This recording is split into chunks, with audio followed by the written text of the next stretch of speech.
atau mungkin sudah mendownload. Ya, ini sebenarnya sudah pernah kita singgung ya pada pertemuan pertama ejaan bahasa Indonesia, karena ini memang masih ada kaitannya dengan sejarah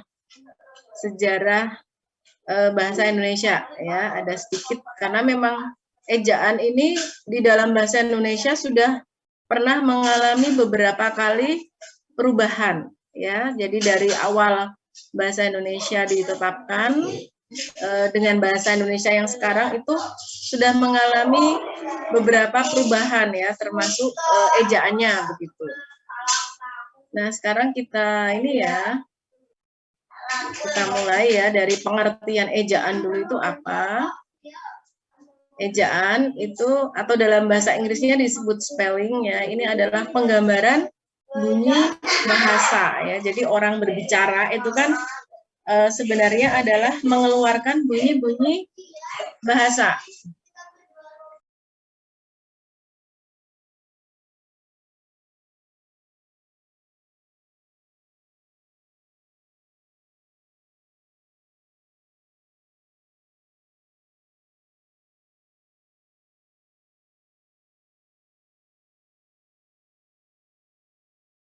Ya, ini ya pengertian ejaan atau spelling, ini adalah penggambaran bunyi bahasa. Jadi orang berbahasa ya itu adalah mengeluarkan bunyi bahasa ya. Itu kan hanya sesaat didengar kemudian hilang begitu ya. Ini minggu lalu kita sudah membahas tentang ragam bahasa ya, ragam bahasa lisan. Nah, ejaan ini masuk ke dalam ragam bahasa tulisan begitu.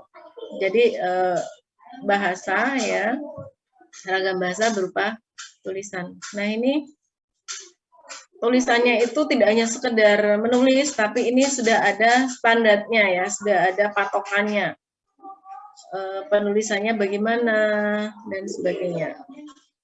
Kemudian ejaan itu juga bisa diartikan sebagai aturan menuliskan bunyi ucapan dalam bahasa dengan tanda-tanda atau lambang-lambang tertentu, karena memang menulis ya dalam berbagai macam bahasa itu kan bisa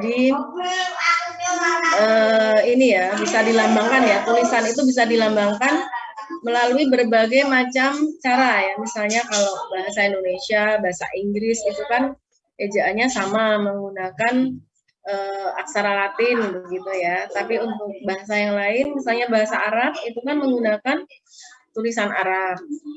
Bahasa Mandarin ya, bahasa Cina ya itu menggunakan aksara kanji ya. Kemudian apalagi tulisan Korea ya menggunakan huruf Hangul ya. Kemudian bahasa Jawa itu ada aksara tersendiri ya sebenarnya ya, menggunakan aksara Jawa, tapi ya sekarang sudah beberapa juga seringkali juga ditulis menggunakan aksara Latin begitu. Jadi memang ini untuk tanda-tanda atau lambang-lambang yang digunakan ini sesuai ya menurut aturan tersendiri ya dalam bahasa tertentu. Jadi tidak selalu sama antara satu bahasa dengan bahasa yang lain. Bagaimana menuliskan bunyi ucapan A begitu ya di dalam bahasa Indonesia tentu lain dengan mungkin di bahasa tadi Korea atau Jepang ya atau Thailand ya yang menggunakan lambang yang berbeda. Kemudian ejaan juga bisa diartikan sebagai keseluruhan peraturan bagaimana menggambarkan lambang-lambang bunyi ujaran dan bagaimana interrelasi antar lambang-lambang itu. Jadi bagaimana susunannya ya, bagaimana penggabungannya, urutannya bagaimana, pemisahannya bagaimana begitu. Karena meskipun ya sama-sama menggunakan menggunakan huruf yang sama ya, lambang-lambang yang sama, tapi antara bahasa juga berbeda ya penggabungannya. Misalnya dalam bahasa Indonesia begitu, itu kan sebisa mungkin menghindari misalnya bunyi-bunyi konsonan tertentu di akhir kata itu kan ada ya, yang beberapa tidak ada di dalam bahasa Indonesia, tapi di dalam bahasa yang lain ada. Nanti bisa kita lihat di Mungkin di Puebi ya yang kemarin sudah kita bagikan, nanti kita lihat susunan huruf di dalam bahasa Indonesia itu apa saja begitu. Kemudian ini juga ejaan, ini bisa diartikan sebagai kaidah cara menggambarkan bunyi-bunyi. Bunyi-bunyi di sini bisa digambarkan dalam bentuk kata, bisa dalam bentuk kalimat, ya, frase begitu. Bahkan mungkin paragraf ya, paragraf dan sebagainya. Dalam bentuk tulisan, ya, huruf-huruf serta penggunaan tanda bacanya. Jadi ini menurut KBBI ya, ini tidak hanya sekedar huruf atau tulisan saja, tapi juga tanda baca di situ dimasukkan, misalnya titik, koma, ya, tanda seru, tanda petik, bahkan sampai ke kalau Puebi itu ada penggunaan huruf miring, huruf tebal, ya, itu diatur di situ. Jadi dari berbagai pengertian di atas itu dapat disimpulkan bahwa ejaan merupakan kaidah yang mengatur pelambangan bunyi ujar, ya, bagaimana bunyi diujarkan oleh alat-alat ini ya, alat-alat artikulasi ya. Kemudian bagaimana tata cara penulisan katanya, bagaimana tata cara penulisan kalimatnya, dan bagaimana tanda bacanya. Itu adalah pengertian ejaan. Jadi ini lebih ke bahasa yang ragam tulis ya, ejaan di situ. Ada pertanyaan sampai di sini? Tidak ada. Kalau presensi beres ya, tidak ada masalah ya. Aman, Bu. Aman. Kalau presensi langsung ya. Aman. Ya. Mungkin ada yang terkendala apa sinyal atau bagaimana, karena tadi di tempat saya sempat hujan ya, hujan rintik-rintik, tapi sekarang sepertinya sudah berhenti. Mungkin di tempat lain sekarang hujan begitu sehingga berpengaruh pada sinyal. Lalu ini fungsinya apa ya? Mengapa kok perlu ada ejaan? Yang pertama ini untuk keperluan ya, landasan pembakuan tata bahasa. Jadi ketika mau membuat tata bahasa baku ya dalam suatu bahasa itu kan ada ya, baku itu maksudnya patokan. Patokan dasarnya seperti apa? Itu kan perlu adanya ejaan ya kan, ejaan. Tulisan ya kan, karena tata bahasa ini kan dalam bentuk tulis ya, agar gampang dipelajari begitu kan, dituliskan. Misalnya apa? Penulisan subjek, predikat, objek itu bagaimana, yaitu di dalam bahasa Indonesia tentu berbeda dengan dalam bahasa yang lain ya. Mungkin dalam bahasa Jepang itu kan objeknya mendahului predikat. Kalau dalam bahasa Jepang predikat baru objek ya. Kemudian yang kedua sebagai landasan pembakuan kosakata dan peristilahan. Nah, ini banyak ya di dalam bahasa Indonesia yang selama ini kita tuturkan sehari-hari ternyata itu bukan kosakata baku ya, karena memang ragamnya ragam santai ya, tapi untuk ragam baku itu ada patokannya, ini yang baku, ini yang tidak. Nanti itu bisa dicek di KBBI ya atau di Puebi untuk menentukan ini kata yang baku, ini bukan baku, tidak baku, ini istilah baku, ini istilah yang tidak baku begitu.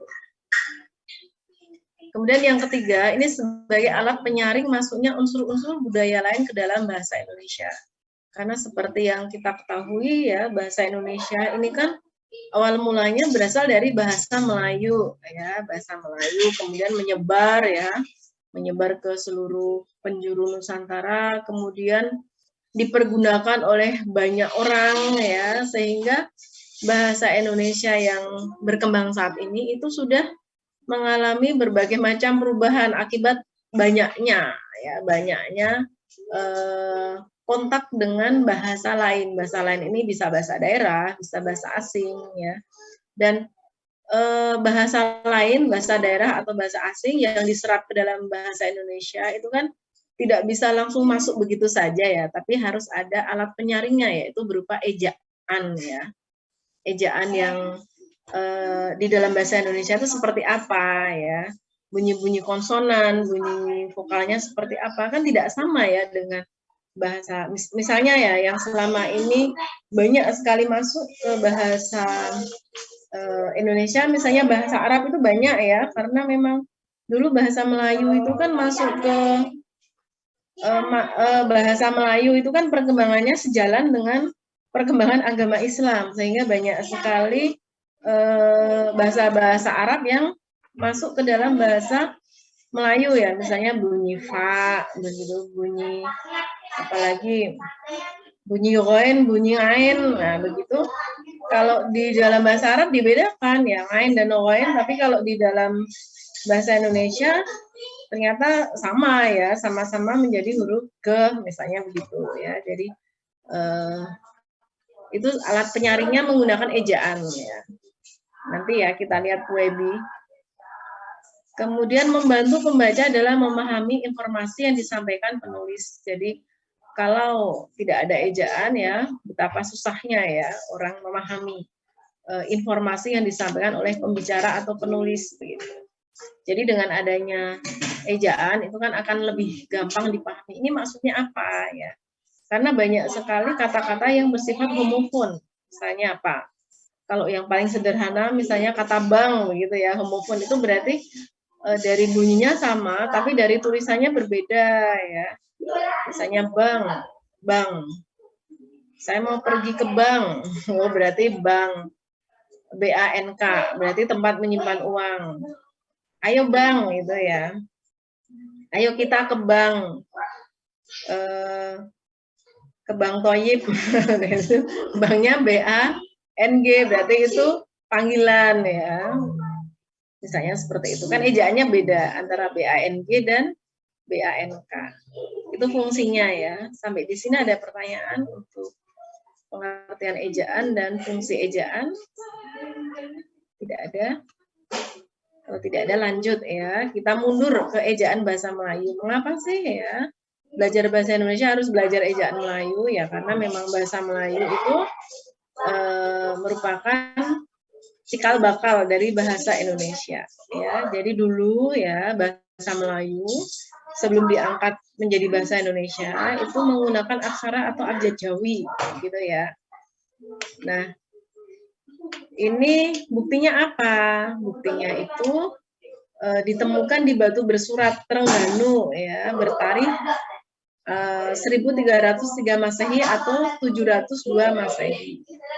Nah, di sini ada ya, ada tulisan ya. Oh, berarti dulu menggunakan bahasa Melayu dengan tulisan Arab Melayu atau namanya abjad Jawi ya. Jadi hal itu membuktikan bahwa bahasa Melayu itu sudah dipergunakan sejak zaman kerajaan Samudra Pasai ya. Ini sejalan dengan perkembangan agama Islam ya, karena Samudra Pasai itu adalah kerajaan Islam pertama di Indonesia ya. Kemudian meluas sampai ke zaman Kesultanan Malaka ya di Malaysia, kemudian Kesultanan Johor, kemudian Kesultanan Aceh sampai ke Kesultanan Patani. Patani itu ada di Thailand ya. Patani itu di mana Semenanjung Malaka itu ya, Malaya. Nah, itu di atasnya Malaysia. Jadi kalau dari sukunya itu masih masuk suku Melayu ya. Tapi kalau dari administrasi negara, Patani itu masuk ke wilayah Thailand ya. Jadi memang di Thailand itu juga tidak semuanya berbahasa Thailand ya. Jadi ada yang berbahasa Melayu yaitu di daerah Patani ya. Mereka menggunakan bahasa Melayu. Saya pernah ya bertemu dengan orang-orang Patani ya pada saat conference ya. Nah, itu mereka juga menggunakan bahasa Melayu, tapi bahasa Melayunya cenderung ke bahasa Melayu Malaysia karena memang ini ya lebih dekat ke Malaysia. Ada teman saya yang ini dia itu bekerja di Patani ya, itu kalau pulang pergi ke Patani ya via KLIA ya, Kuala Lumpur International Airport begitu. Jadi dari KLIA itu katanya 7 jam. Nah, kemudian pada awal abad ke-20 ya, 1900-an, ejaan bahasa Melayu yang awalnya itu menggunakan abjad Jawi itu terpecah menjadi 2. Yang pertama itu di bawah pemerintah kolonial Hindia Belanda. Jadi ini di Indonesia ya. itu mengadopsi ejaan Van Ophusen. Ini pada tahun 1901 mulai dibakukan ya. Sudah orang Belanda ya, pemerintah Hindia Belanda itu membuat ejaan Van Ophusen, yaitu pada tahun 1901 meresmikan penggunaan ejaan Van Ophusen. Sedangkan di Malaysia di bawah pemerintah Inggris ya, pemerintah kolonial Inggris ini mengadopsi ejaan Wilkinson ini pada tahun 1904 begitu. Saya tidak akan membahas ejaan Wilkinson ya, tapi karena bahasa Indonesia jadi ejaan yang dipergunakan adalah ejaan Van Ophusen. Nah, jadi dengan adanya perubahan pada sistem ejaan itu ya pada awal abad ke-20 berarti ejaan bahasa Melayu yang awalnya menggunakan aksara Arab Melayu atau abjad Jawi itu mulai berubah menjadi aksara Latin secara berangsur-angsur ya. Apalagi kemudian sudah ada bentuk standarnya ya. Ini loh kalau menulis menggunakan aksara Latin, ejaannya menggunakan ejaan Van Ophusen. Jadi dengan kata lain, ejaan Van Ophusen ini merupakan ejaan bahasa Melayu pertama ya dalam bentuk tulisan Latin. Nah, inilah yang kemudian ejaan Van Ophusen inilah yang kemudian diangkat menjadi bahasa Indonesia ya dari bahasa Melayu. Jadi memang dulu saya pernah menyatakan ada peristiwa Sumpah Pemuda ya tanggal 28 Oktober 1928 yang salah satunya menetapkan ya menjunjung bahasa persatuan yaitu bahasa Indonesia yang diambil dari bahasa Melayu. Nah, saat itu bahasa Melayu sudah menggunakan ejaan Van Ophusen, sudah tidak menggunakan aksara Jawi lagi ya. Jadi mungkin kalau saat itu bahasa Melayu masih menggunakan abjad Jawi ya, mungkin masih pikir-pikir ya, masih dipikir-pikir kalau mau diangkat sebagai bahasa persatuan begitu. Mungkin masih ada masih ada yang tidak setuju begitu karena untuk yang lain kan misalnya bahasa Jawa kan masih menggunakan abjad Jawa ya. Nah, kemudian penggunaan ejaan Van Ophusen ini di Indonesia ya setelah Indonesia merdeka ini diberlakukan sampai dengan tahun 1947. Jadi sampai 2 tahun setelah Indonesia merdeka. Nah, kemudian setelah Indonesia merdeka sampai sekarang ya tahun 2022 bahasa Indonesia mengalami 6 bentuk perubahan ejaan. Yang pertama disebut dengan ejaan Republik atau ejaan Suwandi, ini tahun 1947 yang menggantikan tadi ya ejaan Van Ophusen. Kemudian muncul ini ya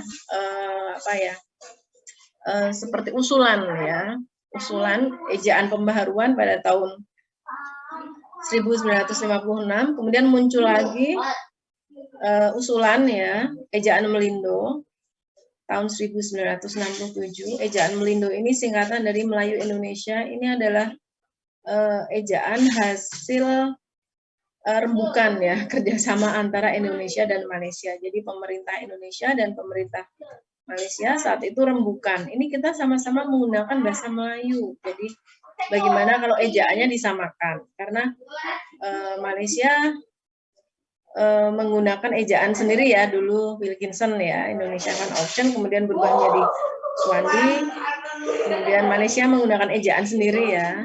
Nah ini ingin disamakan gitu.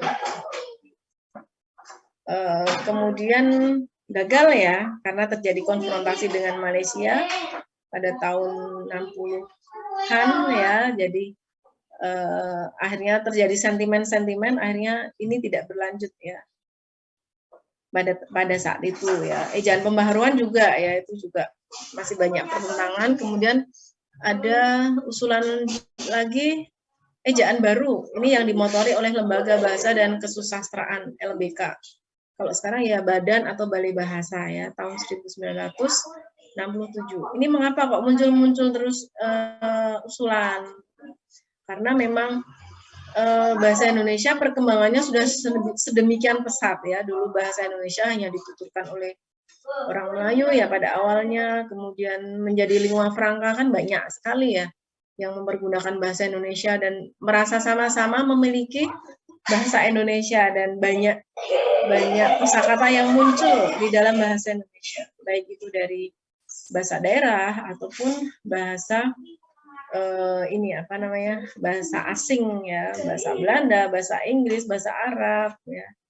Sehingga memang butuh ejaan ya, ejaan yang pas seperti apa, karena mungkin untuk hal-hal yang belum ditetapkan itu kan masih banyak terjadi perbedaan cara menuliskannya ya, seperti itu. Jadi perlu, tapi ya karena ada sentimen-sentimen politis ya, maka ejaan-ejaan tersebut gagal untuk diterapkan sampai akhirnya setelah kondisi perpolitikan agak stabil, perekonomian juga stabil ya. Pada saat Orde Baru orang sudah kenyang ya, dulu Orde Lama itu katanya banyak orang yang kelaparan, bahkan ada yang mati kelaparan begitu ya. Jadi boro-boro ya mikir ejaan ya, mikir perut saja masih banyak ini masalah ya. Jadi memimpin Indonesia itu memang susah ya, karena Indonesia itu kan terdiri dari berbagai macam suku bangsa heterogen ya. Jadi ya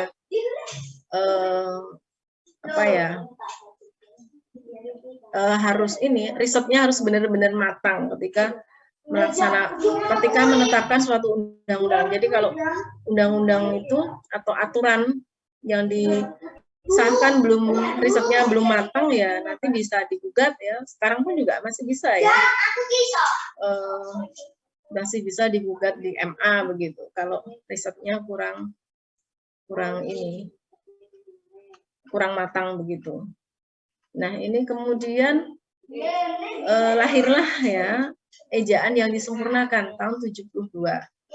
Nah, ini ejaan yang disempurnakan ini relatif lama ya, bertahan ya sampai 2015, sampai akhirnya berganti-ganti presiden ya, sampai ini awal pemerintahan Jokowi ya.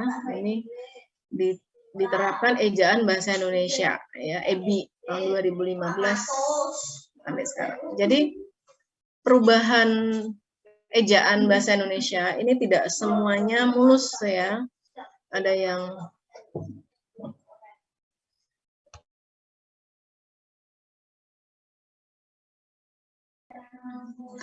ejaannya ini diterima ya dengan baik ya, ada yang kemudian ditolak dan akhirnya tidak jadi diberlakukan ya, karena berbagai macam alasan ya, terutama yang berkaitan dengan alasan politis gitu.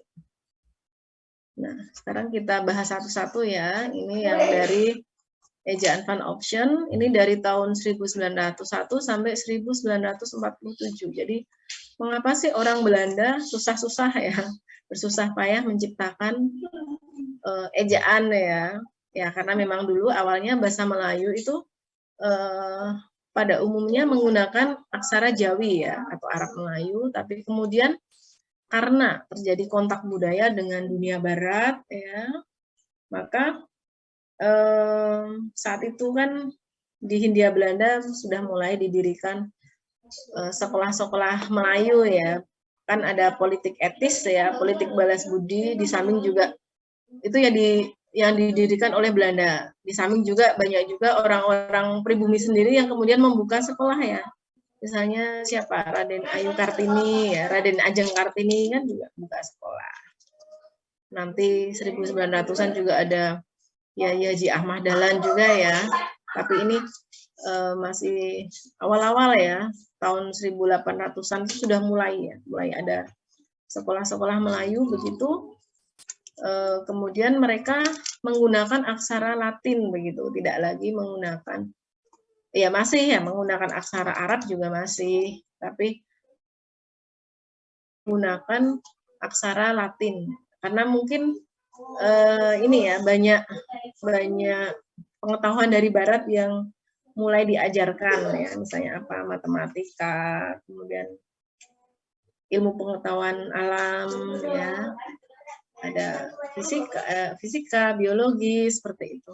Jadi itu menggunakan aksara-aksara Latin, tapi penggunaan aksara Latinnya itu tidak terpimpin dalam satu sama lain itu berbeda ya. Jadi kadang-kadang membuat bingung begitu. Misalnya penulisan cuci ada yang TJU, TJI, ada yang CHU, CHI begitu ya. Karena bunyi cah itu kan mungkin di telinga orang macam-macam ya. Kan kalau menggunakan aksara Jawi tidak ada ceh ya. Ya. Nah, kemudian karena melihat hal tersebut ya, bahasa Melayu itu sudah mulai mempergunakan aksara Latin, tapi tidak terarah ya, karena belum ada standarnya. Pemerintah kolonial Belanda saat itu mulai membaca peluang. Oh, ternyata bahasa Melayu bisa dimanfaatkan untuk bahasa administrasi begitu. Karena memang pegawai Belanda ya, pegawai yang direkrut dari pribumi untuk keperluan administrasi, itu kan penguasaan bahasa Belandanya lemah ya, karena memang Belanda itu kan memang mereka itu kan tidak hanya merekrut pegawai dari Belanda saja, tapi juga dari pribumi juga banyak yang direkrut, dan orang-orang itulah yang kemudian sering dijuluki Londo Ireng begitu loh, karena mereka itu kan seolah-olah ikut menjajah bangsanya sendiri begitu. Jadi ada yang menjuluki mereka seperti itu, bahkan kadang-kadang ada yang melebihi Belanda gitu ya, kejamnya begitu. Nah itu, mereka lah yang kemudian menjadi sasaran ya, sebenarnya sasaran dari penggunaan ejaan font option ini pada awalnya ya, untuk mempermudah keperluan administrasi agar penggunaan bahasa Melayu ini lebih tertata. Jadi ada standarnya ya. Misalnya mau menulis sesuatu itu ya sama cara penulisannya, sehingga orang tidak bingung, apalagi nanti sampai keliru dengan penulisan kata-kata yang lain begitu. Nah, untuk itu sejumlah sarjana Belanda ya itu terlibat dalam standarisasi bahasa Melayu ini. Salah satunya ya sebagai penggagas utamanya ya, yang melaksanakan riset ya, itu adalah Charles A. Van Option ya. Charles Van Option. Nah, ini yang kemudian mulai menyusun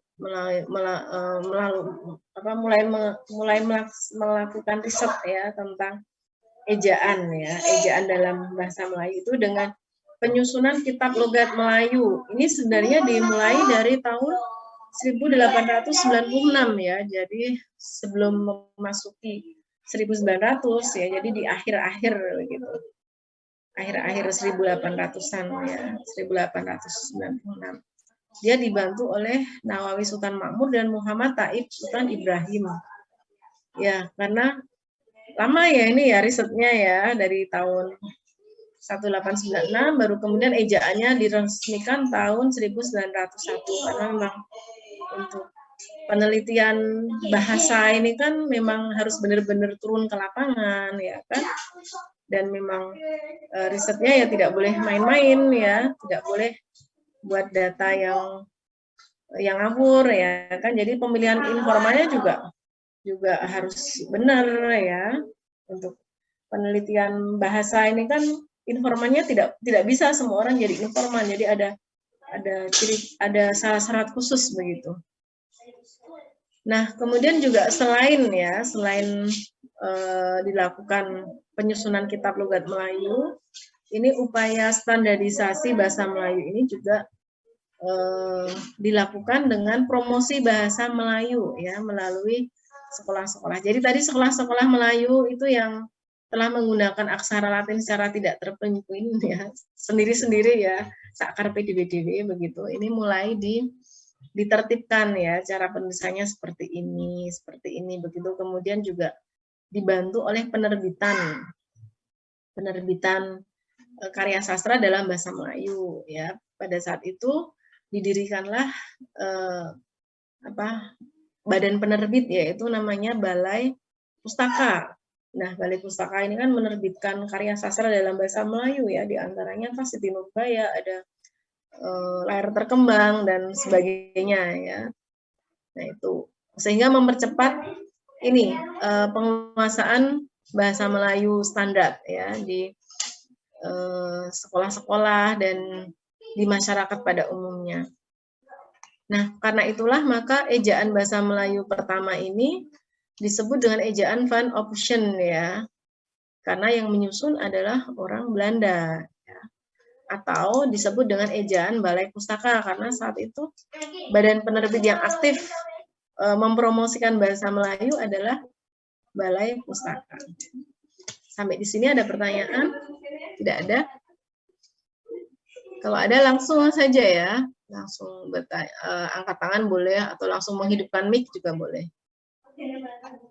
Nah, ini contoh-contoh ejaan Van Option ya. Ini Y ditulis J, U ditulis OE ya. J ditulis DJ, C ditulis TJ ya, KH ditulis CH. Kemudian keh ya, itu ditulis tanda koma di atas ya. Seperti ini ya, tulisannya sajang, saja, tapi dibacanya sayang, saya ya. Oemoir dibaca umur ya. Sempoirna dibaca sempurna, jangan, jarum. Ini sampai sekarang masih ada karena ini dipakai untuk merek ya. Kemudian cara, cucu, ikhlas, ikhtiar. Jadi kalau kalian melihat ada tulisan seperti ini, ya ini berarti menggunakan ejaan Van Option ya. Apakah masih boleh? Ya boleh-boleh saja ya. Kitab-kitab lama ya, sejarah-sejarah lama penulisannya masih menggunakan ini, terutama mungkin nanti yang riset ya, sejarah begitu. Masih banyak yang menggunakan ejaan seperti ini. Atau mungkin kalau suatu saat menemukan nama ya, nama simbahnya kok pakai tulisan seperti ini, ya memang karena ejaannya dulu menggunakan ejaan Van Option yang aturannya seperti itu. Kemudian setelah Indonesia merdeka ya, ini ejaan Van Option diganti dengan ejaan Suwandi. Suwandi ini adalah nama menteri ya, nama Menteri Pendidikan dan Kebudayaan saat itu ya, atau diberi nama ejaan Republik. Masyarakat menjulukinya dengan ejaan Republik karena itu adalah ejaan pertama yang dibuat setelah Indonesia merdeka. Jadi sudah tidak mengikuti ya ejaan, meskipun ya beberapa ya masih ya, tapi istilahnya ini adalah pembaharuan ya, pembaharuan dari ejaan Van Option tadi. Ada beberapa dari ejaan Van Option yang diperbaharui begitu di ejaan Suwandi ini. Ini misalnya OE, jadi sudah tidak gue, roe, oemor lagi, tapi langsung guru dan umur. Ini untuk penggunaan bunyi vokal. Kemudian untuk penggunaan bunyi konsonan, misalnya tadi ya yang tanda apostrof ya, tanda koma atas. Tadi pada ejaan Suwandi ini sudah diganti dengan penulisan dengan huruf konsonan keh. Misalnya tak, pak, maklum, rakyat ya. Ini masih. Ini sudah menggunakan bunyi konsonan keh. Kemudian untuk kata ulang ini boleh ditulis dengan angka 2 seperti anak-anak, berjalan-jalan ke barat-baratan. Kemudian ini awalan di dan kata depan di, ini kedua-duanya ditulis serangkai dengan kata yang mengikutinya. Jadi misalnya penulisan di rumah ya dirangkai, di kebun dirangkai. Ini berbeda dengan EYD dan PUEBI ya. Kalau di EYD dan PUEBI ini untuk kata depan harus dipisah, tidak boleh disambung. Jadi yang 2 ini masih dipakai di PUEBI ya, EYD dan PUEBI. Tapi yang 2 terakhir ini sudah tidak dipergunakan di EYD dan PUEBI.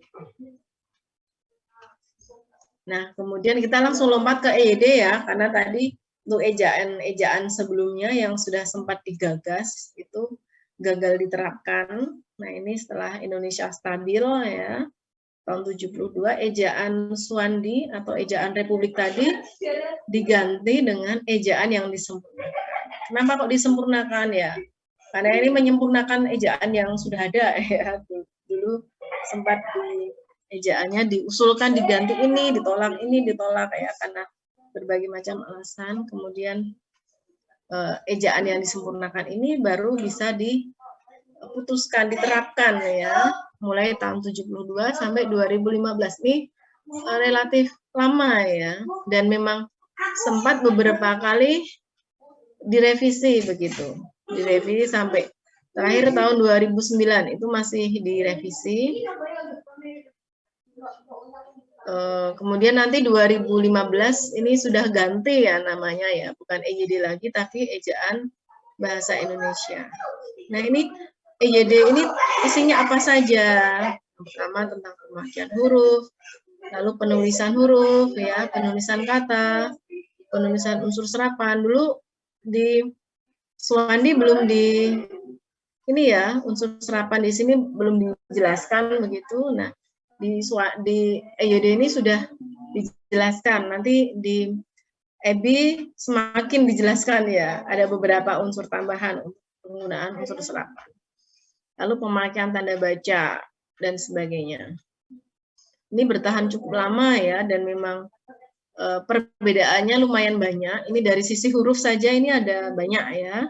DJ menjadi J, J menjadi Y, NJ menjadi NY ya, SJ menjadi SY, TJ menjadi C, CH menjadi KH ya. Misalnya ini jalan, jauh, payung, layu, nyonya, bunyi, isyarat, masyarakat, cukup, cuci, tarikh, akhir. Ini yang kita temui sekarang ya, baik di EYD maupun di EBI. Ini untuk perubahan hurufnya. Lalu untuk nah ini ada unsur serapan. Nah ini untuk huruf-huruf ada penambahan yang dulu di Ejaan Suwandi belum dimasukkan. Ini di EYD ini sudah dimasukkan, yaitu ada huruf-huruf frikatif ya, ada huruf F, V dan Z ya. Misalnya maaf, faktor, vakum, universal, zaman, izin. Nah ini mulai dimasukkan ke dalam bahasa Indonesia sebagai huruf konsonan. Diakui ya keberadaannya ya, bahwa bunyi bahasa Indonesia ya, bahasa Indonesia memiliki bunyi-bunyi konsonan F, V dan Z. Contohnya ini ya. Kalau dulu belum ya. Lalu huruf P dan huruf X ya, yang digunakan dalam bidang ilmu pengetahuan tetap digunakan, misalnya Furqan, Quran dan Xenon ya. Lalu penulisan di dan ke ini juga beda ya dari EYD. Kalau dulu di Ejaan Suwandi ini baik sebagai awalan maupun kata depan itu dirangkai, disambung, tapi di EYD ini kalau sebagai awalan itu disambung, tapi kalau sebagai kata depan itu dipisah begitu. Misalnya dibaca, dijual ya. Ini disambung, tapi kalau di rumah, di pasar itu dipisah. Ketua kehendak ini disambung, tapi kalau ke kampus, ke atas ini dipisah. Ini masih sering salah ya. Ya mungkin karena DNA-nya masih membanding ya. Jadi ada ya film ya tentang DNA begitu, kadang-kadang diturunkan dari kebiasaan itu menurun dari orang tua. Ya boleh percaya boleh tidak ya, itu kan namanya film. Ya. Lalu kata ulang ditulis penuh dengan huruf, tidak boleh digunakan angka 2. Kalau di Ejaan Suwandi tadi misalnya anak-anak cukup anak 2. Nah, di EYD anak-anak harus dituliskan penuh. Berjalan-jalan, meloncat-loncat ya, tidak boleh berjalan 2, meloncat 2, tidak boleh. Nah, kemudian setelah sekian lama ya menggunakan EYD dan sudah direvisi sampai 3 kali ya, mau ada revisi lagi, tapi udah 3 kali revisi, udah buat ejaan baru ya, yang diberi nama Ejaan Bahasa Indonesia. Ini mulai diberlakukan ya. Kalau undang-undangnya itu 2015 ya, diundangkan ya, diresmikan penggunaannya oleh Dr. Anies Baswedan saat itu sebagai Menteri Pendidikan dan Kebudayaan Republik Indonesia ya, yang sekarang menjadi Gubernur DKI Jakarta ya. Nah ini mengganti ya, karena PUEYD tadi mungkin udah maksimal ya revisinya ya, udah 3 kali. Kalau mau direvisi lagi ya, padahal bahasa Indonesia semakin berkembang terus begitu. Nah itu diganti dengan nama PUEBI ya, Pedoman Umum Ejaan Bahasa Indonesia. Kemudian apa saja yang ada di PUEBI? Yang pertama ini mengatur pemakaian huruf, kemudian penulisan kata, pemakaian tanda baca, penulisan unsur serakan. Nanti kita lihat satu-satu ya di PUEBI yang kemarin saya kirimkan di WA Group. Ini contohnya ya, perbedaan antara EYD dengan PUEBI. Ini ada penambahan misalnya diftong EI ya. Sebelumnya tidak ada di EYD, tapi di EBI ada survei, ada geyser juga ya.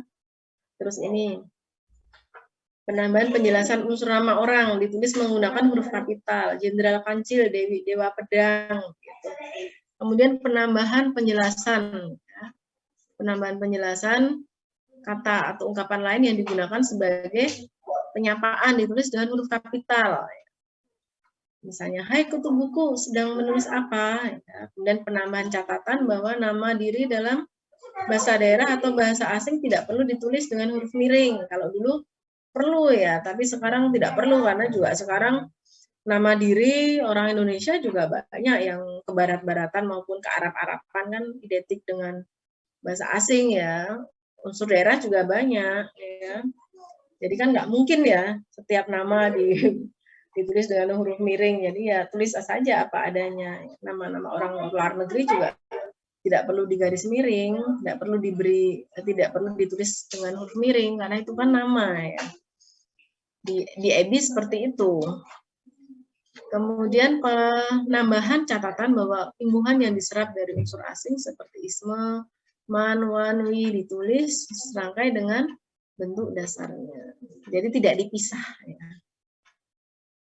Nah, nanti secara terperinci kita lihat ya di PUEBI yang saya share di WA. Lalu ini beberapa kesalahan ejaan yang masih saja terjadi sampai sekarang. Ini yang pertama, penulisan antara awalan di dengan kata depan di. Coba ini saya bentar.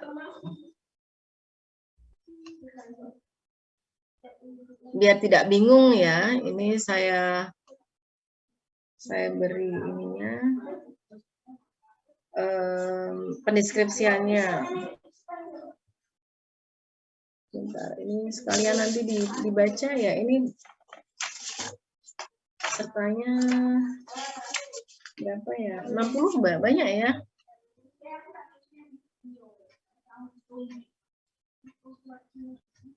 Kita nanti kuliah sampai jam 12:20 ya, masih banyak waktu jadi tidak apa-apa kita baca saja ini.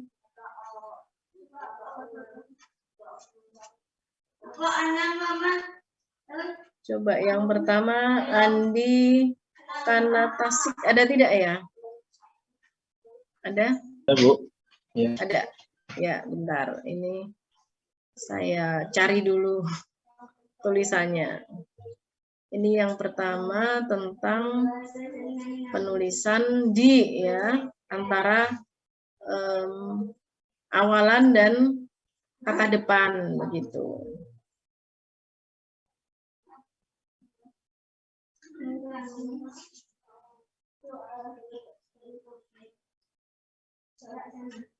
Kalau yang PUEBI kemarin sudah sempat dibuka belum? Sudah sekilas, Bu. Baru awal-awal. Sekilas, baru di-download ya? Sudah di-download? Sudah, Bu. Sudah, belum sempat dibaca ya. Ya nanti kalau ada waktu kita lihat ya PUEBI-nya. Coba ini Mas Adi ya? Adi. Ya, Bu. Ya. Silahkan dibaca. Penulisan di. Coba sampai di sini ya. 2 paragraf. Penulisan di. Sampai sekarang masih banyak orang yang tidak dapat membedakan mana di yang disebut awalannya. Dalam penulisannya dirangkaikan dengan kata yang di belakangnya. Dan mana kata depan di yang dipisahkan penulisannya dari kata yang di belakangnya. Yang pertama, disebut awalan, hanya terdapat pada kata-kata yang tergolong jenis kata kerja dan dituliskan serangkai dengan kata yang dilekatinya itu. Misalnya, dipukul, diambil, dipilih, diserahkan, diperbaiki, diobati. Yang kedua, disebut kata depan sebagai kata-kata lain yang biasanya dituliskan terpisah dengan kata-kata yang di depannya atau yang di belakangnya. Kata depan pun dituliskan terpisah dari kata yang di belakangnya. Contohnya di rumah, di kota, di sana, di mana. Ya, ini awal. Yang pertama harus bisa membedakan dulu ya antara awalan dengan kata depan. Kalau awalan itu menjadi bagian dari kata, tapi kalau kata depan itu bukan bagian ya, jadi itu seperti penggabungan ya, penggabungan. Terus ini cirinya bagaimana untuk mengetahui ya, untuk membedakan antara awalan dengan kata depan. Sri Lestari, silakan Mbak. Ada? Sri Lestari. Hadir, Bu. Ya, silakan. Apa ciri pengenal untuk membedakan di sebagai awalan dan di sebagai kata depan? Pertama, kata kerja berawalan di selalu mempunyai pasangan bentuk me, misalnya dipukul, memukul, diambil, mengambil, diserahkan, menyerahkan. Kata depan di yang diikuti oleh kata benda tidak mungkin mempunyai pasangan bentuk me. Misal di sana, di mana, tidak terdapat bentuk mesana dan memana.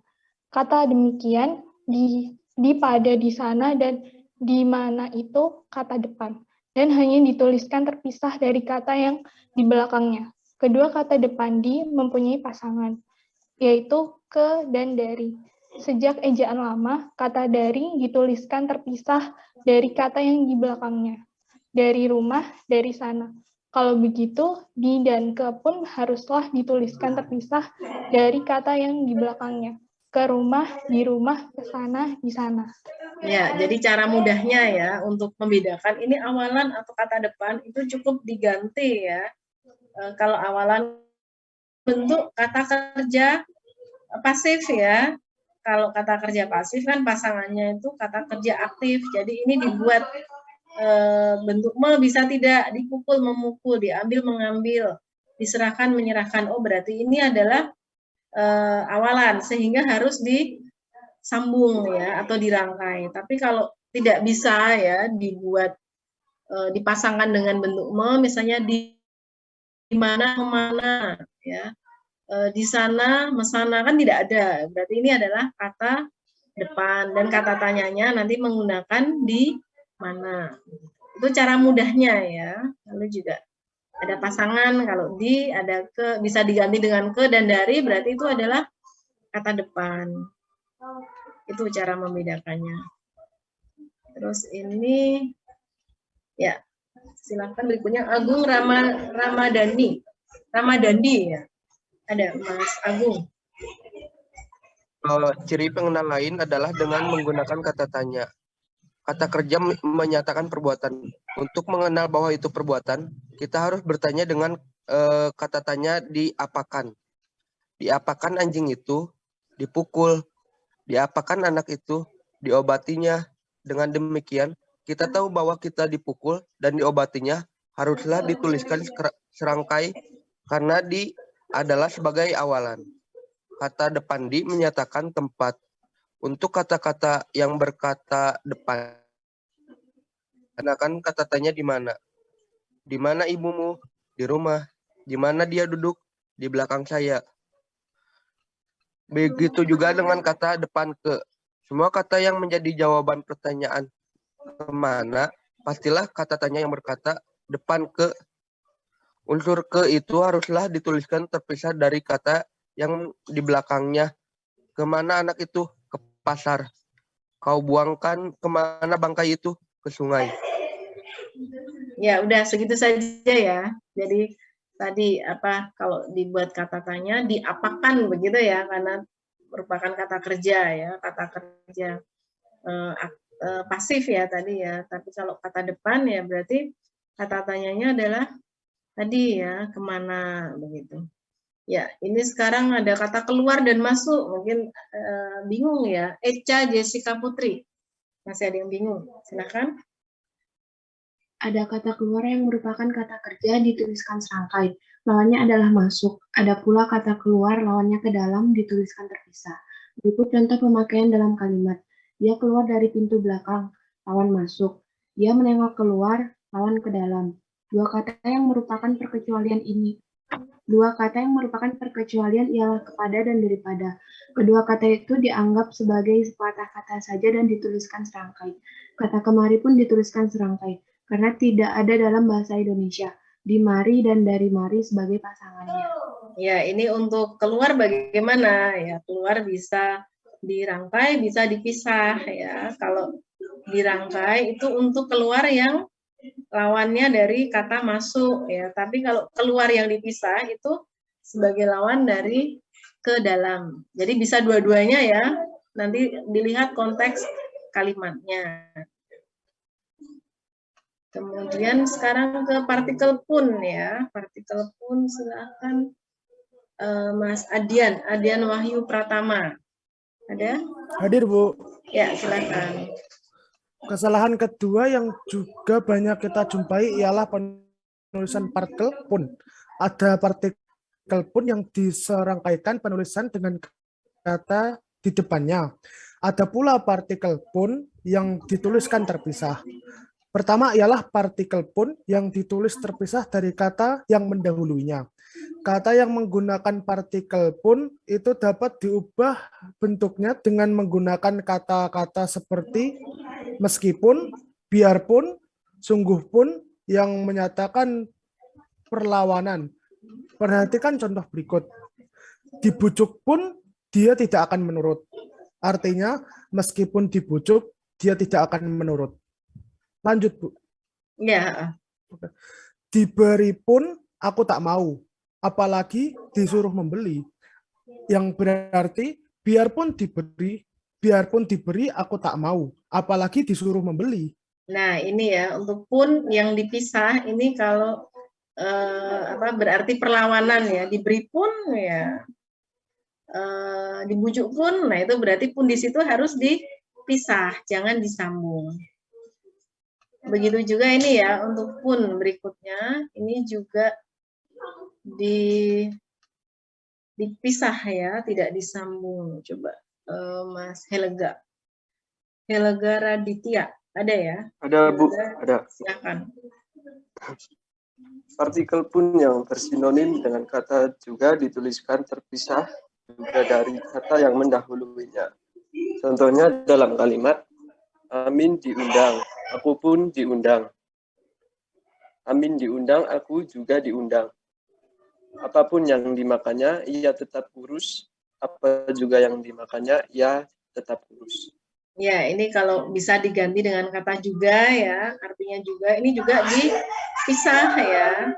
Aku pun ya, ini kan bisa diganti aku juga, ini juga harus dipisah. Lalu ini untuk partikel pun yang ditulis serangkai, ini ada beberapa ya, silahkan dibaca. Oktia Dwi Hapsari, silahkan. Ada, Bu. Ya, silahkan. Kedua ialah partikel pun yang dituliskan serangkai dengan kata yang mendahulunya. Kelompok kata itu sudah dianggap padu benar sehingga dituliskan sebagai sepatah kata saja. Kata-kata yang dimaksud ialah adapun, andaipun, ataupun, bagaimanapun, biarpun, kalaupun, kendatipun, maupun, meskipun, sekalipun, sungguhpun, walaupun. Misalnya, adapun sebabnya belum diketahui. Kalaupun ia datang, mungkin sudah terlambat. Bagaimana kau berusaha membujuknya, tidak akan berhasil. Andai-pun engkau mau pergi, ibu tidak akan mengizinkan. Nah, ini yang perlu diingat ya, ini untuk partikel pun yang disambung ya, yang dirangkai dengan kata di depannya, ini karena dianggap sudah padu ya, sudah menyatu dengan kata-kata di depannya. Ini ya, adapun, andaipun, ataupun ya, bagaimanapun, biarpun, kalaupun, kendatipun, walau maupun ya, meskipun, sekalipun, sungguhpun, walaupun, ini dirangkai. Ya, kemudian kita beralih ke penulisan kata gabung, ini yang sering salah juga ya penulisannya. Silakan Mas Syarif Hidayatullah. Ada? Ada Mas Syarif Hidayatullah? Ada, Bu. Ya, silakan dibaca. Penulisan kata gabung. Bagaimana menuliskan kata-kata gabung sesuai dengan ketentuan yang telah ditetapkan di dalam buku pedoman ejaan baru belum dikuasai benar sehingga masih banyak kita jumpai kesalahan dalam penulisannya. Dalam buku pedoman ejaan dikatakan gabungan kata lazim yang disebut kata majemuk termasuk istilah khusus, bagian-bagiannya umumnya ditulis terpisah. Misalnya duta besar, mata kuliah, meja tulis, model linear, orang tua, persegi panjang, simpang 4, rumah sakit umum. Ya, ini ditulis terpisah ya. Ini kata majemuk, jadi membentuk makna baru ya. Misalnya orang tua berarti ya bukan orang yang berumur tua, tapi adalah bapak ibu kita, misalnya begitu ya. Terus yang nomor 2 ini gabungan kata. Ini ada beberapa yang perlu diberi tanda hubung. Tadi Mas Syarif, sekarang Mbak Umum ya. Umun nisful laila. Iya. Silakan Mbak. Gabungan kata, termasuk istilah khusus yang mungkin menimbulkan salah baca, dapat diberi tanda hubung untuk menegaskan pertalian di antara unsur yang bersangkutan. Misalnya, alat pandang, dengar, anak istri, ibuku, sejarah baru, ibu bapak. Perhatikan perbedaan dalam kalimat di bawah ini. Anak istri, beliau semuanya sudah meninggal dunia. Anak-anak dan istrinya. Anak istri beliau, 2 orang menjadi tanggungannya, anak bawaan istrinya ketika kawin anak tirinya. Buku itu buku sejarah baru, yang baru ialah sejarah. Buku itu buku sejarah baru, yang baru ialah buku sejarah. Jadi melihat contoh-contoh di atas, kita simpulkan bahwa garis tanda hubung itu hanyalah kita gunakan bila memang tanpa tanda hubung itu makna yang terkandung menjadi makna ganda.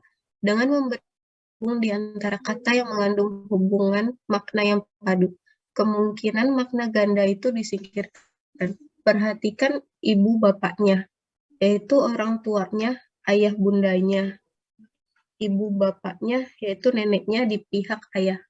Ya, jadi ini menentukan makna ya penggunaan tanda hubung begini, karena kalau tidak ada tanda hubung kadang-kadang bisa multitafsir begitu ya. Jadi untuk menghindari multitafsir ini diberi tanda hubung. Ya, ibu bapaknya berarti orang tuanya, ayah bundanya, atau ibu bapaknya tanpa tanda hubung berarti neneknya di pihak ayah. Jadi mana yang benar ya, tergantung makna yang mau disampaikan yang mana ya. Kalau mau menyampaikan orang tuanya ya berarti ibu bapaknya diberi tanda hubung, tapi kalau mau menyampaikan makna neneknya di pihak ayah ya berarti tidak perlu diberi tanda hubung. Seperti itu ya. Kemudian ini masih gabungan kata ya. Silakan Mbak Putri Wahyu Permatasari. Hadir, Bu. Ya, silakan. Gabungan kata yang sudah dianggap sebagai satu kata ditulis rangkai.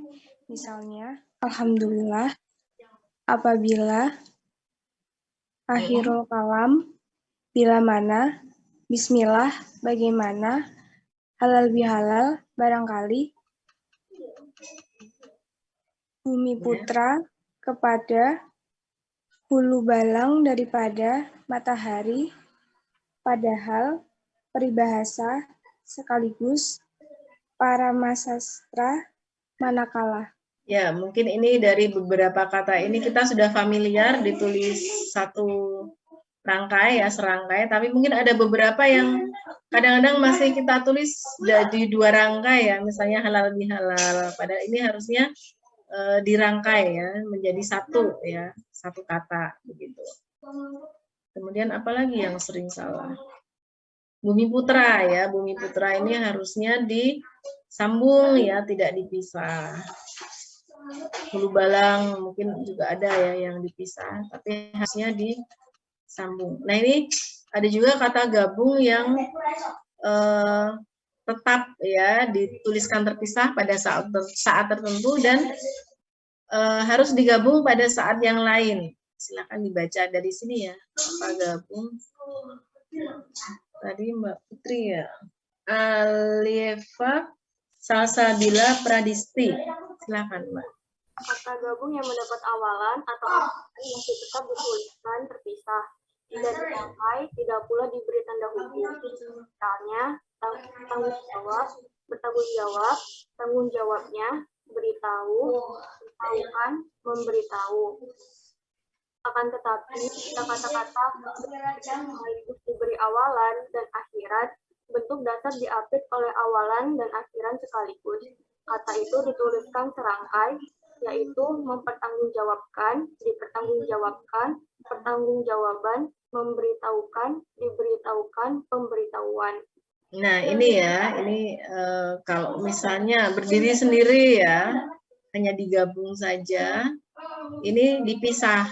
Kemudian hanya mendapat awalan saja atau akhiran saja, ini juga dipisah. Tapi kalau mendapat awalan sekaligus akhiran, maka ini harus digabung ya penulisannya. Kemudian ini unsur kombinasi ya, gabungan kata berupa unsur kombinasi. Silakan Mas Praja Sandy Wardanu. Ada pula unsur gabungan kata yang hanya dipakai dalam kombinasi. Gabungan kata itu dituliskan serangkai. Misalnya, amoral, antikomunis, dasawarsa, non-pribumi, prasangka, subseksi, mahasiswa kontrarevolusi, ultramodern, antar kota, catur tunggal, dwibahasawan, swasembada, tunanetra, semi profesional, Pancasila, multilateral, bilateral. Perhatikan sudah. Bentar. Jadi ini mungkin ada yang beberapa kita kebiasaan memisah ya, tapi ini harusnya digabung ya menjadi satu kata. Kalau ini mungkin sudah ya amoral begitu. Tapi mungkin seperti anti komunis, dasawarsa kadang-kadang ada yang memisah ya, ada yang dipisah. Ini salah ya kalau dipisah, ini harusnya disambung. Kemudian yang sering dipisah apalagi ya? Mungkin kontrarevolusi ya, ultramodern, antar kota, catur tunggal. Nah, ini harusnya digabung ya. Kemudian ini masih ada lagi ya. Oh ini sekarang ya gabungan kata. Bentar, maaf ya. Silahkan dibaca.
Tidak ya? Nggak ada, Mas Erlangga?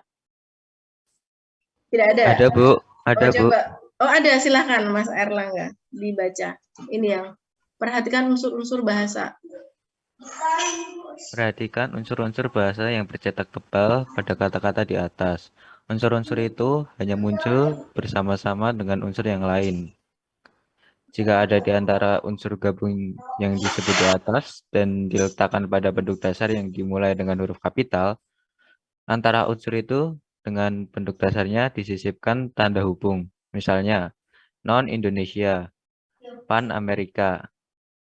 Alasannya ialah karena huruf kapital tidak boleh terletak di tengah kata. Itu sebabnya akhiran kita ganti mu dan nya yang biasa kita pakai untuk menyapa Tuhan dipisahkan dengan tanda hubung. Dengan kata lain, dengan kata yang di depannya. Misalnya, oh Tuhan, kepadamu kami minta pertolongan. Hanya dengan pertolongannya jumlah jualah maka kami terhindar dari bahaya maut ini. Yang perlu pula diperhatikan ialah unsur maha. Bila unsur itu menghadapi bentuk dasar murni, dituliskan serangkai. Misalnya, maha besar, maha kasih, maha kuasa. Tuhan yang maha kuasa, yang maha mulia. Akan tetapi, bila bentuk dasarnya itu berlawanan, unsur maha dituliskan terpisah dari bentuk dasarnya, yaitu Tuhan yang maha pengasih dan maha penyayang. Nah, seperti itu ya. Ini tadi memang harus disambung, tapi kalau misalnya ya, ini di sini mengandung apa? Ini kan negara ya, nama negara ya. Maka ini harus diberi tanda hubung karena tidak boleh ada huruf kapital yang ada di tengah-tengah kata. Jadi ini diberi tanda hubung. Begitu juga ya dengan kata ganti Tuhan. Tuhan itu kan harus menggunakan huruf besar yang kapital ya, jadi harus diberi tanda hubung. Tapi untuk penulisan kata maha, nah ini kalau maha besar, maha kasih, ini disambung ya. Tapi kalau ada awalannya ya, misalnya pengasih, penyayang, nah ini harus dipisah begitu ya dengan maha. Kemudian penulisan kata ulang ya. Kita ke kata ulang tadi Mas Erlangga. Gresendia, Olivia Neno Menu. Ada? Ada tidak? Gresensia. Tidak ada.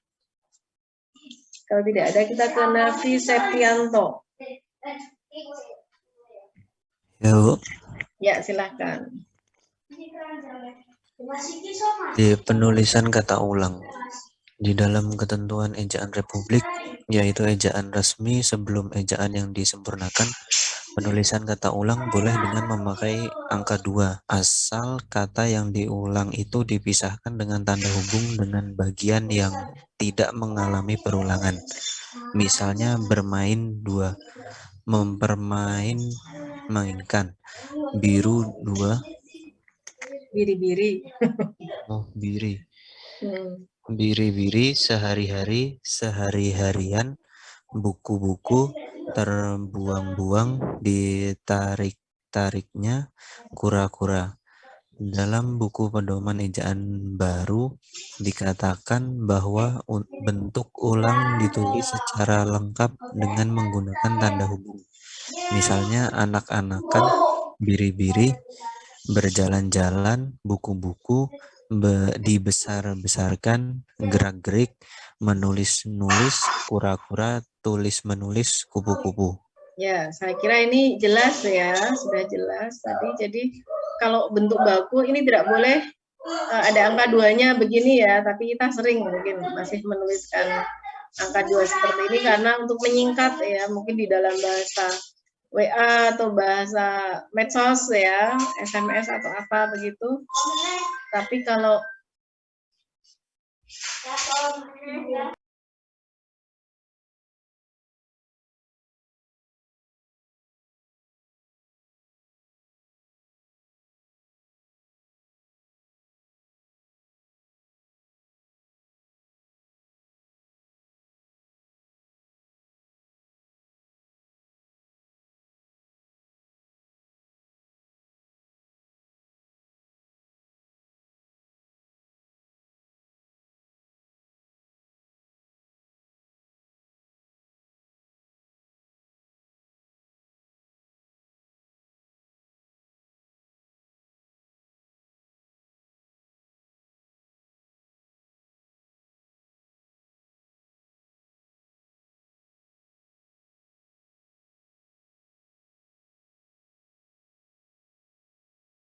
Ya, mungkin kita sering ya menulis seperti ini ya, biri, buku-buku, kura-kura ini ya. Berarti ini non baku ya, tidak baku. Tapi kalau zaman ejaan Suwandi ini baku ya, tapi sekarang seperti ini ya. Ya, saya kira ini jelas ya, yang ini ya tidak perlu diperjelas lagi. Terus ini. Nah, ini permasalahannya kalau yang diulang itu terlalu panjang ya. Ini bagaimana? Nah, ini yang perlu diulang yang bagian depannya saja. Misalnya rumah-rumah sakit, meja-meja tulis, kereta-kereta api ya. Jadi tidak perlu rumah sakit, meja tulis, kereta api ya. Tidak perlu seperti itu.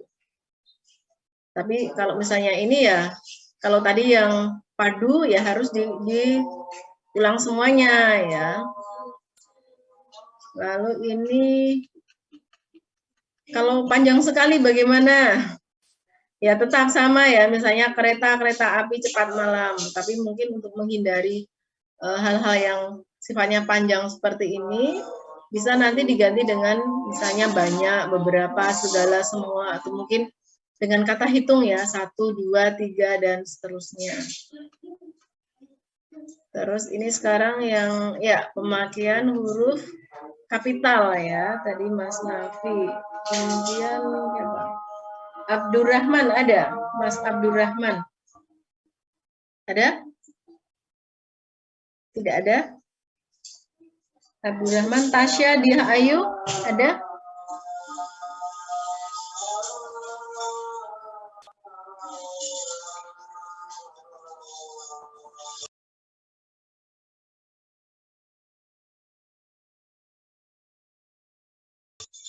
Ya. Gimana? Tidak ada ya, Abdurrahman. Tasya Ayu nggak ada. Tasya Dia Ayu tidak ada. Maria Jastrada ada Bu, ada. Ya, silakan Mbak Maria. Pemakaian huruf besar atau huruf kapital. Nah, masih banyak pemakai bahasa yang tidak tahu secara tepat bila menggunakan huruf kapital dan bila mana pula huruf kapital itu tidak perlu digunakan. Berikut kutipan aturan pemakaian huruf kapital yang tercantum dalam buku pedoman umum ejaan bahasa Indonesia yang disempurnakan. 1. Huruf besar atau huruf kapital dipakai sebagai huruf pertama pada awal kalimat. Misalnya, ada gula, ada semut. Apa maksudmu? Selamat pagi. 2. Huruf besar atau huruf kapital dipakai sebagai huruf pertama petikan langsung. Misalnya, adik bertanya, kapan kita pulang? Adik berkata, aku akan ikut. Bapak menasihatkan, berhati-hatilah nak. Ya, sudah cukup ya. Saya kira sudah jelas ya. Tidak perlu saya terangkan lagi. Kemudian Jackson Salomo ada? Mas Jackson? Ada Bu. Ya, silakan Mas. Yang ketiga.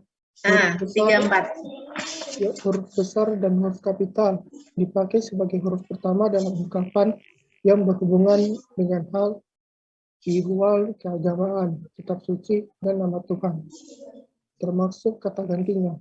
Misal, Allah, yang Maha Kuasa, yang Maha Pengasih, Quran, Alkitab, Weda, Islam, Kristen, Yahudi. Bimbinglah hambamu ini, ya Tuhan, ke jalan yang benar. 4. Huruf besar atau huruf kapital dipakai sebagai huruf pertama gelar kehormatan, keturunan, dan keagamaan yang diikuti nama orang. Misal, Haji Agus Salim, Imam Syafi'i, Nabi Ibrahim. Sultan Hasanuddin. Tetapi perhatikan penulisan berikut.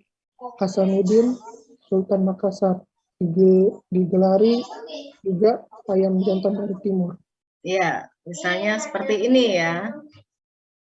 Sultan Hasanuddin. Nah, ini S-nya besar ya. Tapi di sini kalau Hasanuddin Sultan Makassar, nah ini S-nya kecil saja ya kan.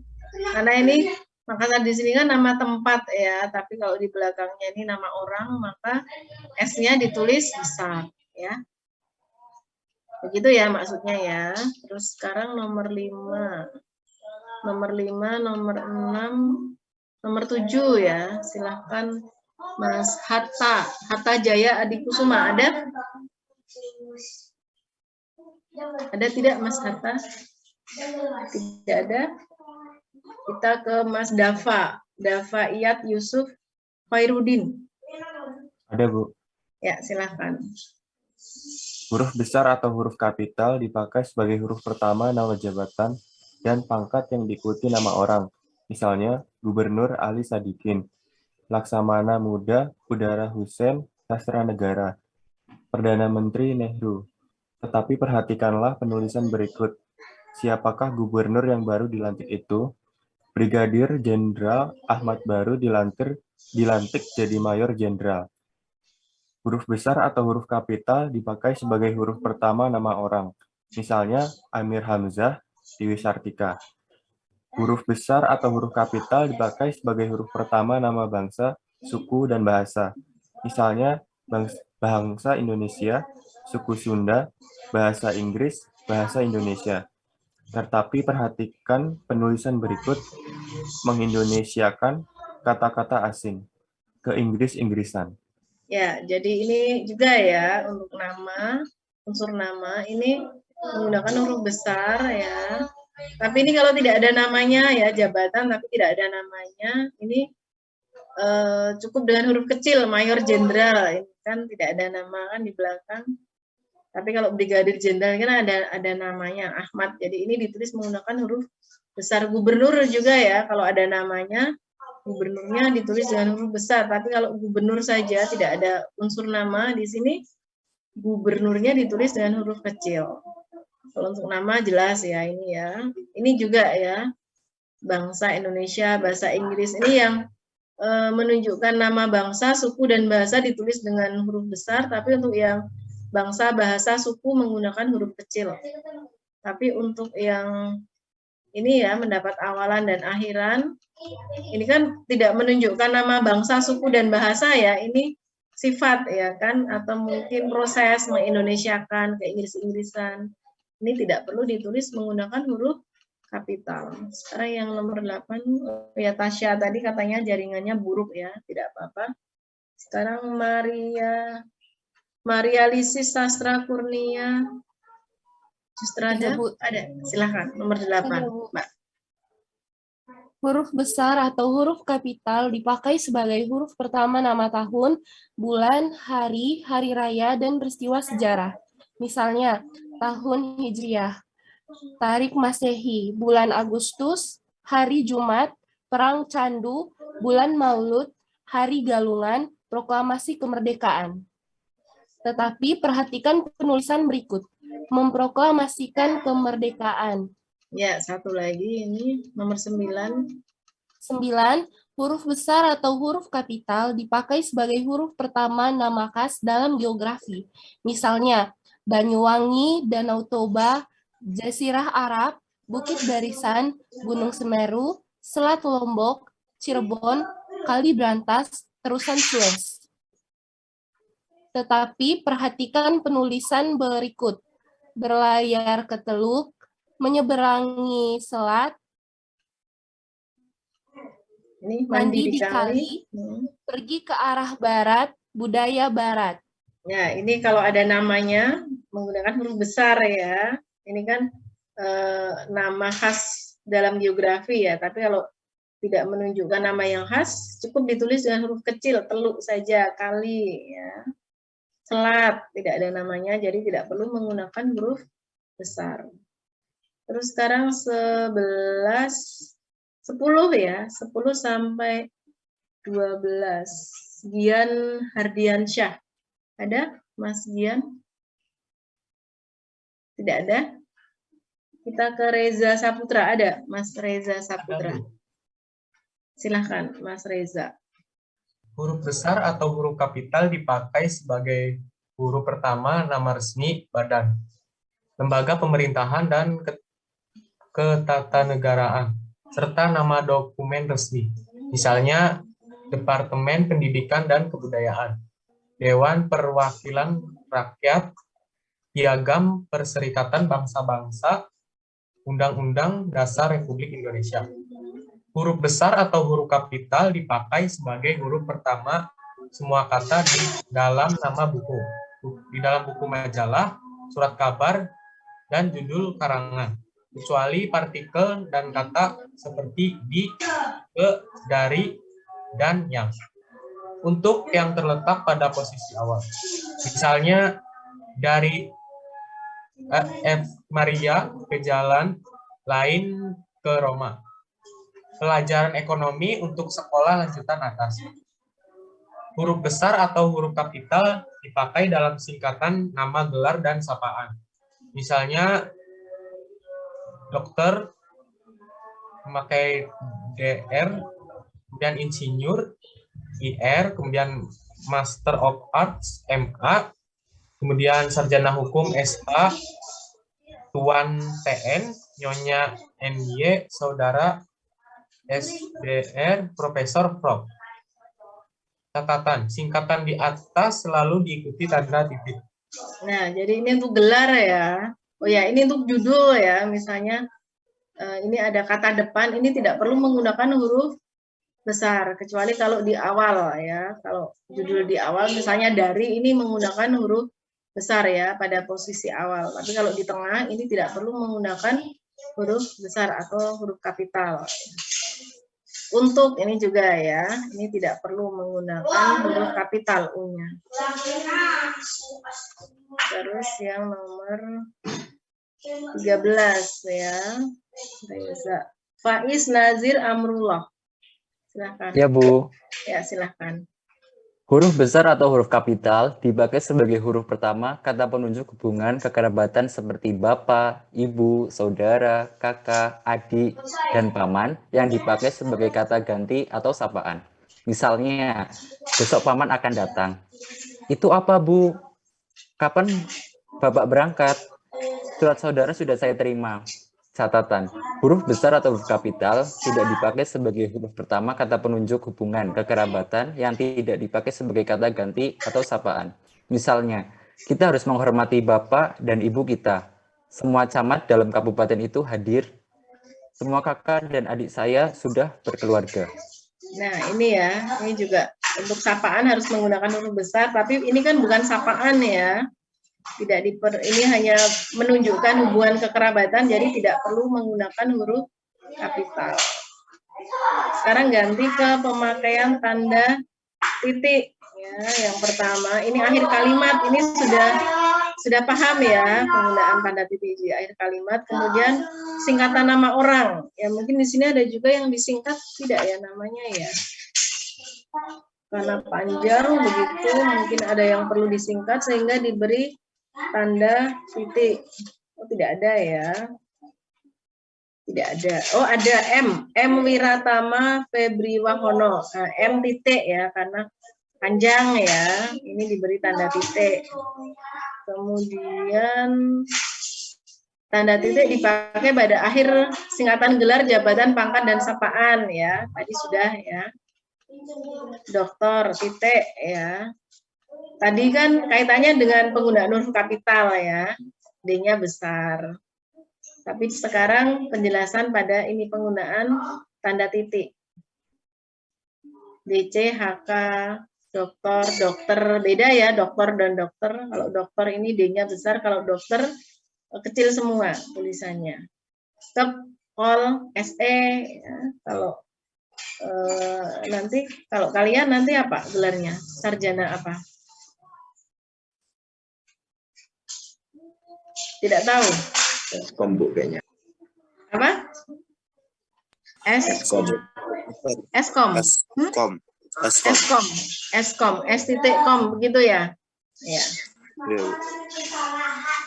Kemudian yang nomor 4 ini tanda titik, ini untuk singkatan yang sudah umum ya, AN, UB ya, U, Y.L yang lalu U.P ya. Ini sudah ini ya. Lalu ini tanda titik dipakai di belakang angka dan huruf. Ini untuk misalnya daftar isi ya. Ini seperti ini. Kemudian tanda titik dipakai untuk memisahkan angka, jam, menit, dan detik. Nah ini juga Kemudian yang tidak perlu di sini adalah untuk, ya coba ini dibaca aja ya, karena ini. Coba tadi siapa? Hatta ya tadi ya. Reza sudah sampai. Reza ya. Faiz silakan Mas Faiz. Faiz Nazir Amrullah. Nomor 1 silakan. Tanda titik tidak dipakai untuk memisahkan angka ribuan, jutaan, dan seterusnya yang tidak menunjukkan jumlah. Misalnya, ia lahir pada tahun 1950 di Bandung. Lihat halaman 2345 dan seterusnya. Nomor gironya 045678. Tanda titik ini mengakhiri kalimat. Tetapi perhatikan tulisan berikut. Ia menerima hadiah sebesar Rp150.000. Setelah diadakan sensus, diketahui jumlah penduduk 13.977 jiwa. Tanda titik tidak dipakai dalam singkatan yang terjadi dalam huruf-huruf awal kata atau suku kata, atau gabungan keduanya, yang terdapat di dalam nama badan pemerintah, lembaga-lembaga nasional atau internasional, atau yang terdapat di dalam akronim yang sudah diterima oleh masyarakat. Misalnya, ABRI, Akademi Bersenjata Republik Indonesia, SMA, Sekolah Menengah Atas, MPR, Majelis Permusyawaratan Rakyat, UUD, Undang-Undang Dasar, WHO, World Health Organization, Radar Detecting and Ranking, tilang, bukti pelanggaran. Masih banyak kita lihat kesalahan yang dibuat orang dewasa ini. Di dalam aturan ejaan lama, memang singkatan dengan mengambil huruf-huruf awal kata itu diberi titik tanda pemisah huruf dan titik di belakang huruf akhir. Itu sebabnya masih kita lihat orang menulis misalnya PT Arjuna PN Perkebunan 12. Seharusnya PT Arjuna PN Perkebunan 12.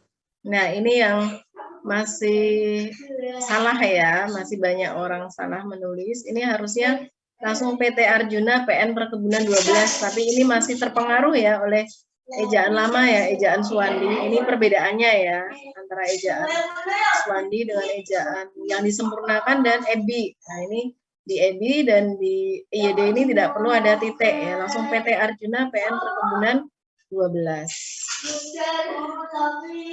Terus ini tanda titik tidak dipakai dalam singkatan lambang kimia, satuan ukuran, takaran, timbangan, dan mata uang. Ini sudah familiar ya, mungkin di pelajaran kimia dulu. Lalu tanda titik tidak dipakai pada akhir judul. Jadi kalau membuat judul tidak perlu diberi tanda titik karena judul itu bukan kalimat. Itu hanya frase ya. Frase itu kan tidak perlu diberi tanda titik. Hanya kumpulan kata kan. Terus ini tanda titik tidak dipakai di belakang alamat pengirim dan tanggal surat atau nama dan alamat penerima surat. Saya kira ini juga sudah paham semua ya. Ya, sampai di sini ada pertanyaan mungkin? Izin tanya, Bu. Ya, silakan Mas Sandy. Seiring berkembangnya zaman, bahasa selalu mengalami perubahan, hingga menimbulkan berbagai bahasa yang baru, seperti bahasa gaul, misalnya pansos, japri, dan lain-lain. Menurut pendapat Ibu, apa akibat yang ditimbulkan dalam penyebaran bahasa gaul pada zaman sekarang? Dan juga hal positif atau negatif apa yang akan ditimbulkan? Sekian, Bu. Terima kasih. Itu baca ya? Ini saya memakai kata sendiri, Bu. Jadi apa ya? Ditulis dulu. Jadi pada ditulis dulu. Ngomong gitu, Bu. Iya. Iya, agar ini ya. Tapi panjang banget ya ininya ya. Kenapa? Pertanyaannya ya. Kenapa, Bu? Pertanyaannya banyak, panjang. Ya, lumayan, Bu. Ya, jadi tadi ragam ya. Pengaruh ragam bahasa ya tadi ya. Ya, kayak zaman sekarang kan ada kayak bahasa gaul gitu, Bu. Jadi, menurut Ibu, dampak akibatnya itu apa gitu yang ditimbulkan dari bahasa gaul itu, dan hal positif atau negatif apa yang akan ditimbulkan juga gitu, Bu? Ya, jadi memang bahasa itu kan selalu berkembang ya, sesuai dengan penuturnya. Kadang-kadang orang dalam suatu kelompok dia ingin membuat bahasa sendiri ya, bahasa gaul gitu juga ada, bahasa bahasa walian ya di Jogja itu ya, tapi ya sekarang masih ada beberapa yang mempergunakan, tapi sudah tidak sengetren dulu lagi ya. Nah, akibatnya bagaimana? Positif atau negatif? Jadi memang bisa ya dipandang positif juga bisa, dipandang negatif juga bisa. Dipandang positif itu apa ya? Jadi bahasa itu kan makin beragam ya, makin banyak pilihan bagi penuturnya. Ketika mau bicara dengan si A menggunakan bahasa ini, dengan si B menggunakan bahasa ini ya, apalagi bahasa gaul ya kan, seolah-olah kan apa ya, anak muda, generasi muda ya, itu kan identik dengan pencarian jati diri ya. Jadi kalau sudah pakai bahasa gaul itu seolah-olah punya ini sendiri ya, punya komunitas tersendiri yang mau menerima dia, mungkin bisa menambah kepedean atau apa begitu ya. Tapi sisi negatifnya bagaimana ya? Sisi negatifnya ya kadang-kadang kita jadi ini ya tidak paham mana yang kata baku, yang kalimat baku yang mana begitu ya. Jadi kadang-kadang mengaburkan yang bentuk bakunya, karena apa ya, setiap bahasa itu kan sebenarnya mempunyai bentuk baku ya, dan memang bentuk baku itu kan nanti proses pembentukannya itu kan melalui riset yang panjang ya, apalagi untuk bahasa yang penuturnya itu kan banyak, kemudian apa daerah pemakaiannya itu luas ya. Jadi ya dengan adanya variasi bahasa ya bisa juga untuk pemertahanan bahasa ya. Jadi kalau bahasa semakin beragam kan nanti bahasa susah untuk punah kan, bahkan makin berkembang ya kan. Sisi positifnya, sisi negatifnya itu mungkin banyak kebingungan ya. Mungkin yang ada bahasa-bahasa gaul yang tidak paham ya, kadang-kadang dia ya merasa terpencil ya dalam pergaulan itu. Begitu ya Mas Sandy ya. Ya, jadi ya penggunaan bahasa itu sebenarnya tidak ada yang salah ya, tergantung pemakainya ya, tergantung penuturnya. Sisi positif, sisi negatif ya, semuanya ada pasti. Ada pertanyaan lagi? Bu, saya ingin bertanya, Bu. Gimana Mas Faiz? Penggunaan yang lebih tepat itu dalam kata hadirin disilahkan duduk kembali atau hadirin dipersilahkan duduk kembali, Bu. Itu yang Bagaimana? lebih Coba tepat ditulis, coba ditulis di chat. Hadirin pertama tadi. Hadirin dipersilahkan duduk kembali atau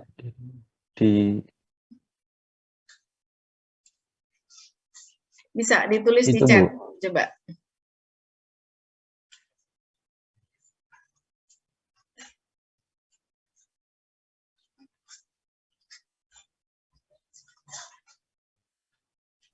Sudah saya tulis, Bu. Ya, kok belum muncul, belum dikirim, belum di enter ya. Oh iya, hadirin dipersilahkan duduk kembali. Hadirin disilahkan duduk kembali ya, berarti ya dipersilahkan ya, dipersilahkan. Yang baku kan. Tapi nanti untuk penggunaan ini ya nanti akan kita bahas lebih lanjut pada kalimat efektif ya Mas ya. Ini. Baik, Bu. Ya, kalimat efektif mungkin minggu depan apa ya? Nanti saya lihat jadwalnya ya. Nanti kita bahas lebih lanjut pada kalimat efektif. Bagaimana agar kita membuat kalimat-kalimat yang efektif yang tidak multitafsir. Ya, waktunya tinggal 1 menit ya. Mungkin masih ada pertanyaan. Jangan lupa dikerjakan tugasnya ya di e-learning. Gimana, Mbak Maria, ada pertanyaan? Enggak, Bu. Ini, Bu, boleh minta kode enroll buat e-learning-nya, Bu? Oh, apa ya? Bentar. Kalau tidak salah. Sudah masuk di WA-nya belum ya? Untuk WA-nya juga belum, Bu. Boleh minta belum. sama update-nya, Bu. Di WA grup. Coba ini bahasa IF ya. IF ini Oh, ya. Sebentar, ini belum saya ganti ya. BIF kalau tidak salah. Oh iya Bu, terima kasih Bu. BIF. Yang lain sudah bisa masuk belum ya? Bisa, Di Aman, Bu, e-learning. aman. Bisa? BIF ya? BI-nya besar, kemudian B besar, I kecil, kemudian F-nya besar ya? Iya Bu. Ya, begitu ya. BIF ya. Untuk, ya, begitu ya. Nanti untuk WA-nya nanti bisa minta temennya ya.